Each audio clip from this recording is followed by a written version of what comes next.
Danny, thanks for joining us here at Doncaster Rovers. It's been a busy day, 2 full games for you and plenty of minutes in the legs of the senior players today. Give us your thoughts on how today's gone. Has it been a success from that point of view?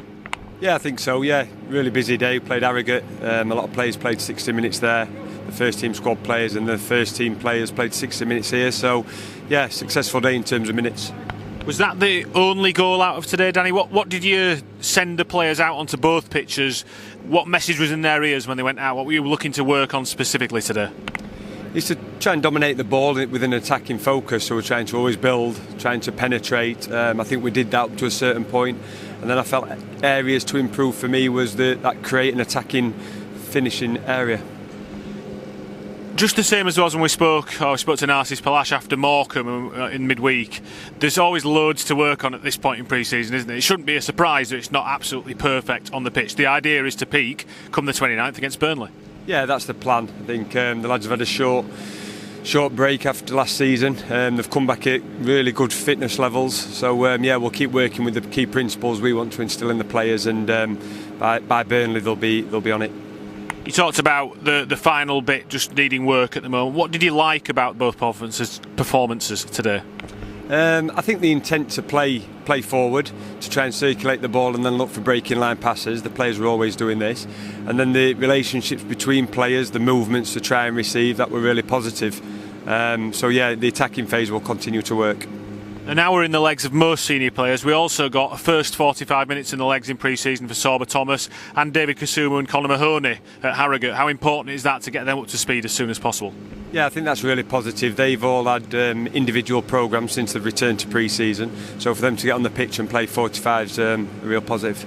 And then you add to that group, there's still Jack Radoni and Yuta Nakayama, who's actually in the away end today. Yuta, a few fans have got the pictures with him, so there's more to add to this group as well. Good, yeah, they're both talented players, so they'll definitely improve our squad and help the team. What's next, Danny? You head to St George's Park next week. What's the plan for the full week?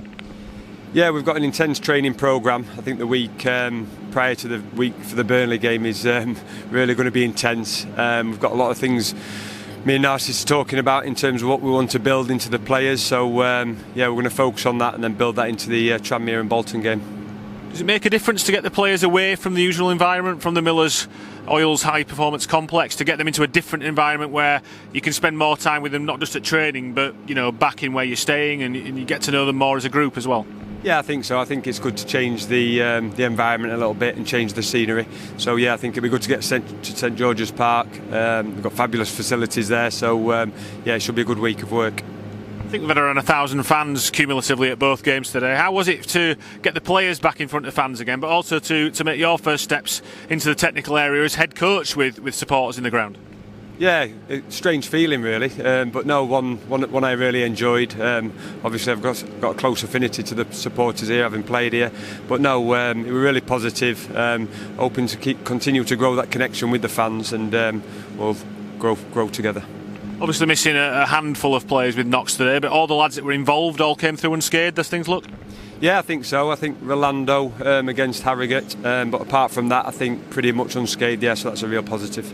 Absolutely, and just to finish off with the fans at both games today, saw a glimpse of some of the B team players. We talk a lot about the B team, but to see moments like you got from Brahima Diarra, where he's driving through the middle of a League Two defence, pretty impressively got the fans off the seat. It's nice to give supporters a glimpse of what could be in the future. Yeah, I think so. There's some really exciting young players, as we know. It worked perfectly, I think, today, because the players needed 60 minutes. That was the plan for them, so then the young players get exposure at the first team level. It's probably quite a new thing for our fans, Danny, to see 2 friendlies on the same day. Just explain the benefits of that in terms of not interrupting your training programme.